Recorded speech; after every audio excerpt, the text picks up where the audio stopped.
I'm Vin. I'm Sori. If you would like to get your song reviewed, dear listener, there's the filthy capitalist option. As Sori says, $125 gets you straight to the head of the line. You don't have to be a part of the alliance. You don't have to be part of the group. Wait a minute. And the biggest thing is you don't have to wait. You hop, skip, and jump right in front of everybody. $125 gets you there. You do that 3 times, and you get mashed down to the $75 rate for perpetuity. Yes! Also, there is a band review option. So if you've got a band and you're trying to get your band some exposure, hit me up at villageXchange@gmail.com, and I'll show you the details about how to pull that off. You can also jump on Patreon, and there is a option on the tiers to be able to get your band reviewed. Obviously, we can't lie to you, so we can't guarantee a positive review. Get what you get. It's just rubbish. Rubbish. Rubbish. That's British for garbage. My favorite is the community option. $1 at the gate gets you in at Patreon. You get to join an alliance. The alliance joins their points together, and that helps determine what songs that we do. The alliances hang out on Discord. Message me on Patreon to get the link. And they do all kinds of other cool things. They do Minecraft, Dungeons and Dragons. Yeah. It's really a community within the community. Anybody can go in the village, facebook.com/Vin and Sori. There's 160,000+ people on the channel. What's cool about the Discord is that it offers a real opportunity for community connection, friendship, that type of thing. And it's on Discord, so if you're not a Facebook person, it's for you. You start off at $1. Right. Plus you get exclusives. Sori and I are working on a song. So the first 15 seconds of that was on Patreon. Also, at $15 tier and above, when we actually debut the video, they're going to be there live with us. There you are, dear listener. Buy our merch. Buy our merch indeed. The child shall lead them. This is our vaccinated Ben Webb. Speaking of child.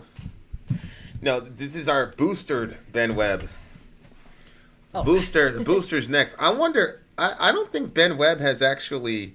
Said his position on it. Yeah, I'm pretty sure I have a good idea as to what the homie would say. But oh, yeah. Look, he's sad. Don't be sad, Ben. Don't be sad, Benji. Don't be sad. Don't Raise be your head sad. up. Well, if you are sad, Here. never you fear.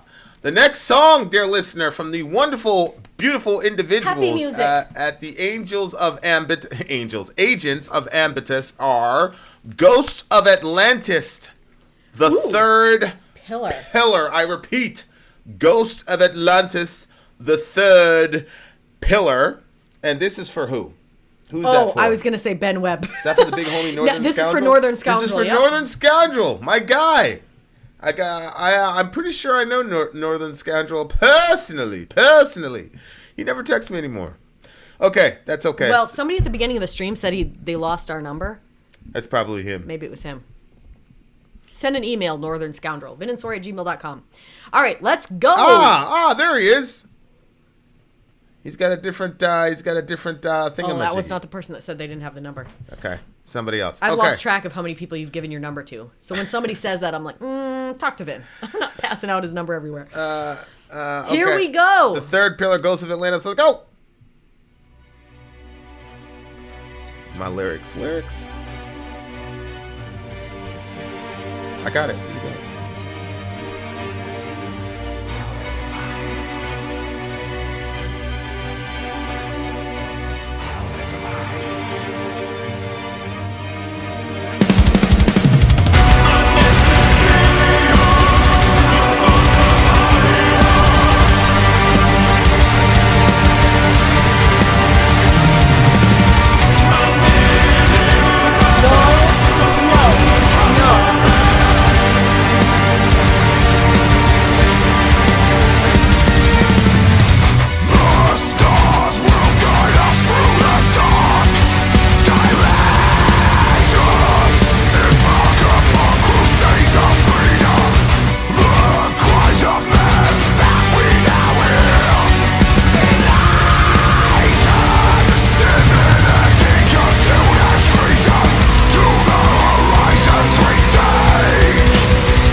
my gosh, didn't that seem like it was going further? The third pillar. This stream is a metal rainbow. Oh, I thought you said this stream is now blocked. I'm like, what? Nah. You guys should stay tuned though, because Benji, stop being lazy and we found some interesting workarounds for some stuff. Inshallah, pretty soon here. More to come. Okay. Hail their demise. Hail their demise. What is the song about? It's about the third pillar, obviously. I don't know what the third pillar is. Is that like Jazakallahu khairan. If you don't like it, so let's make a backup batch. Oh, this is fine. That's one for your dad. Just bring me one. Are you sure? That's fine. 100%, bro. Okay. Bring me one. Two halves, appreciate one you. whole. Hey, do you not have enough time to see my swivel? Inshallah, we'll see. Okay. Bye. Okay, go ahead. So I don't know what the third pillar is. The only pillars that I know of are the pillars of Islam and the pillars that Samson pushed over to kill the Philistines. There's 5 pillars in Islam. Yeah. So is that what we're talking about? There's 5 pillars in Islam. Yeah, and we're talking about the third one. What is the third one? No. Okay, no. so what is it? I doubt very highly. Apparently, there's 3 pillars in Zen, which is teaching, practice, and enlightenment. Is the word enlightenment on there? Enlightenment would be the third pillar. Okay. Right? So then. So that might be. Hold on, let me look at the lyrics. I'm pretty sure there was. For righteousness at the peak, the 3 pillars, they blind out the light, masquerades as the Lucaris takes flight. I don't know what that is. Where as a what takes flight? Dracaris. No, That's, Icarus. Icarus. Who is Icarus? Icarus, the guy you flew in the air. Oh, I knew it was familiar. Oh, so then that's what it's about? Hail their demise. Yeah, see right there. Enlightenment, divinity, concealed as treason. Okay, so I think the that's third, what he should have done. They're probably what? That's what he should have done. The stars will guide us through the dark, direct us, embark us. Yeah, they should have flown in the night instead of the day, because he couldn't have trusted his kid to not fly to the sun. Yeah. Anyway, but that's not really so, what the whole thing's about, though, right? No, I think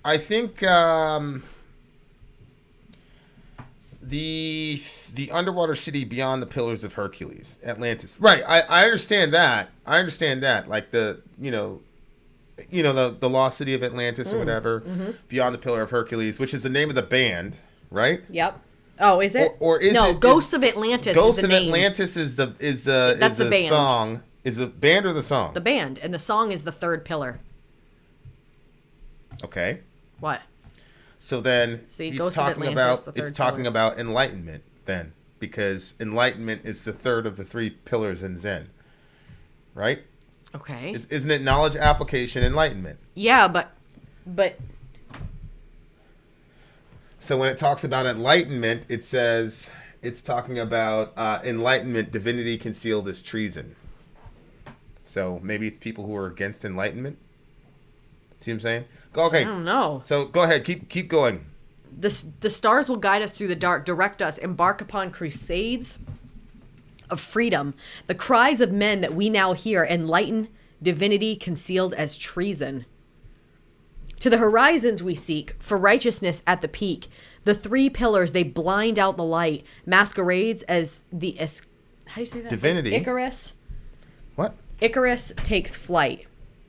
Here, I'll just What? put the lyrics up here so that we can look at the same thing at the same time, because you're killing me with this thing. Okay, there you go. Through right the there. forest and over the sea, the sacrificial lives. It's right there, and it's big. The sacrificial lives, there for all to see. The wind it blows and the path it's shown. We push the kingdom on. Know that we strayed beyond the lost enclaves. The 3 pillars await. So, I guess it's just talking about the 3 pillars that held up Atlantis, which is kind of like Atlantis is doomed to failure, right? Like it's all going to get subsumed. Water. So he's saying that the entire record is about Atlantis and then how everything went to hell. Because I think it was Plato. It was Plato, right? That basically said that he knew about the city of Atlantis and they started getting too arrogant and then stuff started going too well for them or whatever, and then the whole thing turned to mush and they all subsumed, whatever. And so When you Atlantis, say they all died in a flood, right? well, yeah, Isn't that what happened? Yeah, the whole thing got subsumed. They got buried under, and nobody could, nobody's found the city since. I mean, mostly looked upon as just complete legend and folklore. It's not like Atlantis is not like a real thing. Which one of the kids is having trouble getting in here? That's got to be Johan. Zoe. Hey, who's out there?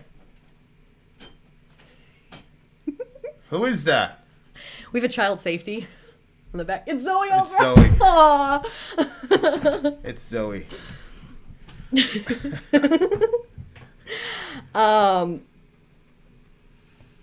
Okay, yeah. So the third pillar tells a tale of the great pilgrimage of the Atlantean people. Okay, to Atlantis, the ultimate goal. That's exactly what I was going to ask. Is it the ultimate goal of which is to reach the three pillars? Is said that the pillars are the sole point of contact with the ghosts. Oh, really? Okay, so Atlantis apparently had some sort of religion. Maybe there's some like religion or spirituality or whatever. And you go to the to reach the three pillars. That the pillars are the sole point of contact with the ghosts. And then what happes when they get there? What do they do? Who knows? Hold on, I gotta help this girl. I know. I was hoping you would. It's getting a little bit strange here. Will hail their demise. What's so hard about opening the freaking door? It's the child safety thing.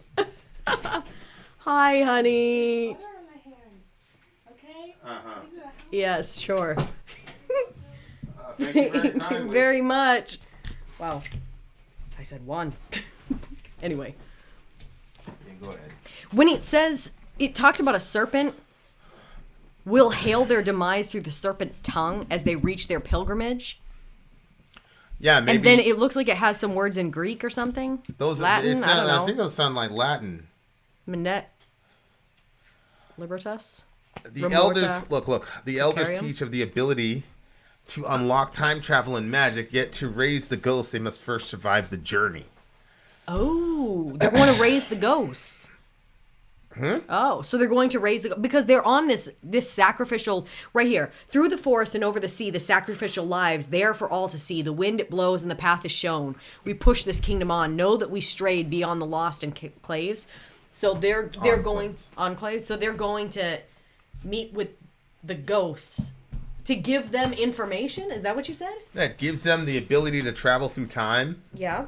Right? The elders teach or taught that the ability to unlock time travel and magic, yet to raise a ghost, they must first survive the journey. So they're trying to accomplish this feat of time travel and magic, but in order to do so, they have to make this horrible, treacherous journey, which kind of has an Icarus-like feel to it, because you're trying to get to some level of human ingenuity or whatever, or to harness some sort of divine power, but there's risk to it, and it's almost, those things are like almost always doomed to fail. You know what I'm saying? How can you say that? What do you mean? Because it's very, remember I told you about it's a very obscure interpretation of 666.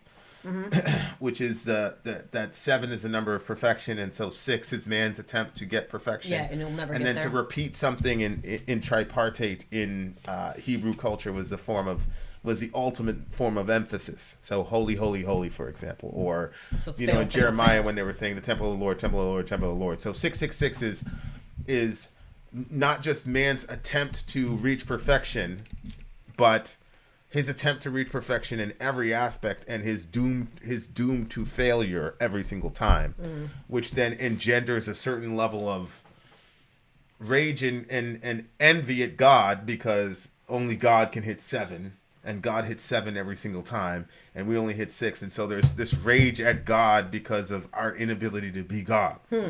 And so that rage collectively gets manifested in a person, and so that guy is called the Antichrist, and so that's why his number is 666. Oh, because he's the accumulated. That's right. I remember you saying that. It's very interesting. He's the accumulated, created rage of the creation, because of our theo envy, basically. So that's why I'm saying, like, stories like Icarus and things like that are shadows of that. Like, you're always going to fail. Like, you want to defy the laws of gravity because gravity was placed on you by a power that you did not volunteer for gravity. Like, I was talking to my atheist friends one time, and he was talking it's about so funny what we choose to want to defy. Yeah, we were talking about the flood, and he was expecting me to try to defend God, and I said, well, I mean, on what basis does God owe you life? Why does he owe you life? And he said, well, and then I gave the analogy of, if I lend you $100 and I say at any point I'm going to come back and take the remainder of my balance, but do good with this money. And then you go off and proceed to do a whole bunch of crazy shit with the money. And I show up one day and take the remainder of the balance. Have I done you any wrong? And he goes, well, no. And I said, okay, so if God says I'm going to give you life and at some point I'm going to collect the balance, he's done you no wrong in taking life from you. And he goes, well, I didn't make that deal with God. And boom, there it is. It's like, there it is right there. Mm-hmm. Like the audacity of a created being to say, well, I didn't agree to this deal. Mm-hmm. Like that doesn't even work in a human court. Mm-hmm. Hey, you were going 150 in a 65. Well, I didn't agree to these terms. Mm-hmm. half the country didn't vote for the guy that's in the office right now. And that's just on the human level. We would laugh a guy out of court. But now when it comes to the Almighty, he's supposed to ask your permission to put the rules in the game. You're out of your fucking mind. But there it is. Like that's that, like, so I think when you look at a place like Atlantis, I mean, from what I know of Atlantis. You can get so far into that mindset, it makes sense though. What? Well, I didn't agree to that. Oh, yeah. I mean, of course, especially if you're an American and you have no understanding of what, federal headship actually looked like. Mm-hmm. But again, even in an American context, you realize that it doesn't matter who you voted for. Whoever the president is the guy that's going to make the decisions, and they're going to take your tax dollars, and it doesn't matter. Right. So you can feel how you want to feel about it, but that's once again in line with how reality functions. Mm-hmm. So very few people get to choose their leaders. I mean, if you ultimately could choose your leader, then it's not your leader. You know what I'm saying? Because we want to believe. Like, for example, you voted Tom Brady as the captain of the team.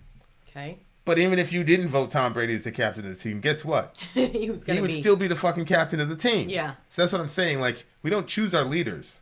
Leaders just emerge naturally. We recognize our leaders. We don't choose them. That's not the same thing. So, is that what happened with Saul, the first king in the Bible? What do you mean? He was just recognized? They didn't choose him, right? They wanted a king, but didn't God choose him? Yeah, God chose him. I lived in Atlantis in my former life. Ooh, who said that? Mark. Interesting thing to say. Steven goes, oh no, Biden and Trump both broke election records. There's nothing suspicious about that whatsoever. Shout out to the homie. So yeah, Atlantis seems to me to be kind of like a cautionary tale about human excess to some degree, and it's human arrogance. It says their blinded lust for their God's embrace. They turn their backs and fade. The sea, it now starts to rise, and now begins their demise. Yeah. So that goes to the greed, sort of. Well, yeah, because it appears that they were trying to consult these gods so as to be able to harness some sort of divine power. So who really was their god? Was it the gods, or it seems to me they were using the gods as a means to an end. Not that the gods were an end in and of themselves, right? Because as Homeboy was saying, he was saying that the gods were supposed to get them the ability to time travel and all the rest of it. Go ahead. What were you saying? Do you think that the story of Atlantis correlates to the biblical account of the flood at all? I really don't see a lot of. I mean, Gilgamesh, obviously. The first time I heard about it was Plato, when we were studying Plato, and it was more like I said, it was just a cautionary tale about.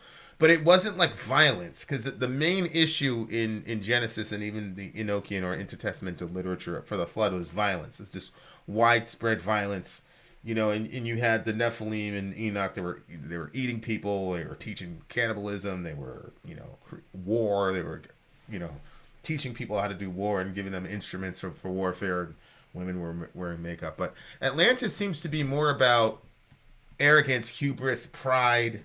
We're better than everybody, yada, yada, yada. And that kind of went to their destruction. And kind of Plato was using that as a cautionary tale because he was in an advanced Western society. And so there were obvious parallels between that. Mm-hmm. And it was just used as a cautionary tale. the Atlanteans seem to me to be arrogant people. Like, I'll say it this way. I would much rather have lived in Atlantis than in the world of the flood, prior to the flood. I mean, both communities were doomed to destruction, but Atlantis seemed to be, they seem to be very just progressive and intelligent people who were just too arrogant. Whereas the world of the flood, it just seemed to be just violent and barbaric and every man for themselves type of situation. Yikes. Well, that's how I always assumed it to be. I always thought of the before the flood, like you just explained, barbaric, not very advanced, but what? But why do we think that? I just assumed it was like that because it was at the beginning of time.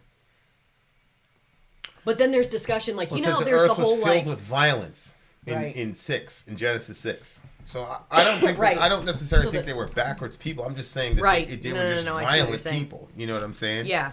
And that's definitely like, is there anybody on the planet that can fuck with us? I mean, but right. We're kind of a combination of the Atlanteans and the flood generations, where we're violent as hell. Mm-hmm. We'll kill you on TV. You know what I'm saying? Americans will kill you on TV. And if we could, we'd make a reality show about killing you on TV. Right. But we're also advanced technologically, et cetera, and we're arrogant as hell. So it's kind of we're kind of like a combination of all of those. You know what I'm saying? So it was an interesting cautionary tale. Mm-hmm. Go ahead. What were your thoughts? See, look, as we are the watchers of the sun, the outstretched hands you disregard. Mm-hmm. We've traveled worlds since time began, and we stand before the three pillars. So it looks like these beings are like, listen, guys, this is not a good idea. But they were being disregarded. Yep. We stand alone where the gods once stood. The fall of Atlantis and the Brotherhood break the shackles that once remained. Then it says, and mountains crumble into the sea, and the tides will ride as a ferry master awaits. I'm assuming that's the guy that takes you to the next world, the river. The ferry, or whatever. Yeah. And the light passes the gate. The serpent will heed our call at the three pillars. Raise us from the depths below. The compass guides us home, etc. Under the blackened skies, open your eyes. Inhibit man's demise. So that's like we're trying to stop man's demise. Mm-hmm. So, yeah, but of course we don't listen because we don't learn their lesson. It's really interesting because a lot of times, like, especially since the beginning of the scientific endeavor, like, there is this assumption that the more progress we make, the better, or the more we know, the better, mm-hmm.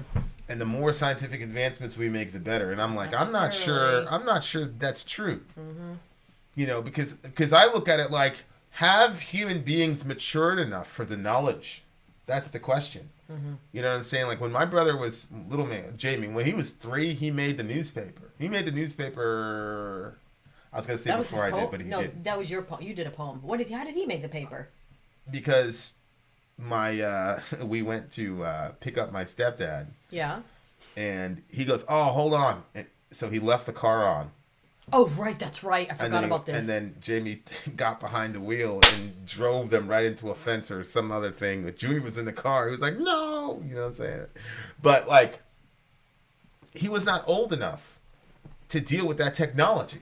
Mm-mm. He was not mature enough to deal with that technology. So, like, that's the thing with science. Like, science is great, and it's great, but, like, we don't have... I mean, look at World War II. Like, that demonstrated pretty clearly that we didn't have the maturity to have nuclear technology. Right. We're not mature enough for it. That's right. why, like, Aaron Robb was like, how come God didn't tell us about the scientific endeavor? It's like, bro...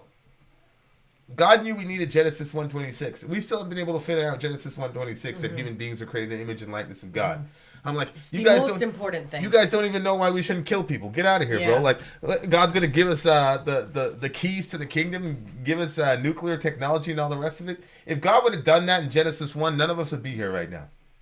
People barely listen to Genesis 1 as it is, even Christians. Yeah. At least you can have somewhat of a developed sort of morality to kind of offset the insanity of the right. That's the entire point of the mad scientist motif, right? The entire point of the mad scientist is this is true. A guy who looks at science as an end in itself, and if you look at science and knowledge as an end in itself, you're going to kill us all.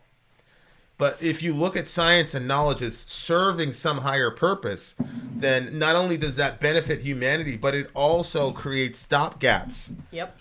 Where people go, the cost benefit ratio or the risk reward ratio here is too far on the red for us to continue down this particular path. Mm-hmm. And so when you have that kind of moral maturity, and you don't have to be a Christian to have, you just need to function in a society that's pinned down by Christian morality. I will say that, and I'll say that to the end, because that's what you saw in the Western world, and the Enlightenment came out of a specific context. So I'll go to war with that, and I got Perk in the house, so he can back me up with actual sources. But yeah, I think if you have a pinned down Christian moral framework, you don't necessarily need to be a Christian to operate in it and say, okay, from these, like for divine spark, imago Dei, image of God, I don't care what you want to call it, but humanity is sacred and humanity is ultimate. Okay? Right. And we're not going to do the Peter Singer thing and say that a happy cat is worth more than a kid with Down syndrome. We're not doing that. Yeah, these people. But again, you become unmoored from your... More than a child? Cheats mean nothing to some of these folks. Peter Singer, Francesca Minerva, Martino Gubellini, all these crazy people, right? But they're people that are using science unmoored from its Christian, mores. Yeah. And so, but you don't. My point is, once you have that nailed down in society, you don't need to be a Christian to operate within it. So, and that's why. Right. We'll have people like Thanos and things like that, and people immediately look at him as a bad guy. Well, the reason you think Thanos is a bad guy is because you have certain assumptions. So anyway, really, really, really interesting stuff. I really, really like this song. What'd you give it? I was not that much of a fan of this one. 8.8. No, 8. Like literally 8. Not 8.8. 8. This song was actually very layered as far as the musicianship goes. And this is one of those songs where I really truly wish I had a lot of time to sit there and not just hear the music, but read the lyrics and hear the story from beginning to end, because it's really, really fascinating. And I'm extremely surprised that there hasn't been a 3-hour movie or a series on Atlantis. Like, I'm very, very surprised, because it's I would have assumed there was. Yeah, it would be amazing, because here's a society that is doomed to fail, no matter what. And I love stories like that where the person or the group is doomed. Like, I love shit like that. Why? Because it's telling our story in microcosm. All of us know we're gonna die. Oh wow, that's so interesting. So like, you have these like survival epics, like that movie with Leonardo DiCaprio with the bear or whatever. He got eaten by the bear, and he still found a way to survive. Revenant. I never saw that. I don't think you did see it. It's I did. When you tore your ACL. I don't remember barely anything about that time period. I had too much pain meds, I think. Yeah, it's an amazing it's a crazy. So I just love like looking at those. Oh wait, it was in the snow. It was really cold. Yeah. Oh yeah, I do remember that one. Like he should have died like 58 times, and like this guy's will to live was insane. Yes. And I just remember watching. It was like a real celebration of the human spirit. It's like, yeah, but you're gonna die, bro. Right. Like, oh my gosh. And then you escaped all that. That's so depressing. You escaped all that shit, and then you die of COVID. Oh my gosh. This giant bear couldn't take you out, but this like microscopic thing could. It's like Jonathan Edwards, where he was like, I'll tell you what, the Puritans were real. They were real dicks they were real dicks. But I'll tell you what, when the Puritan wanted to dish you, what'd they do? Because it was almost always. Basically, Jonathan Edwards like, here you are. You think you're such a badass. You don't need God, yada, yada, yada. And yet you can be dispatched into eternity by a spider. Right.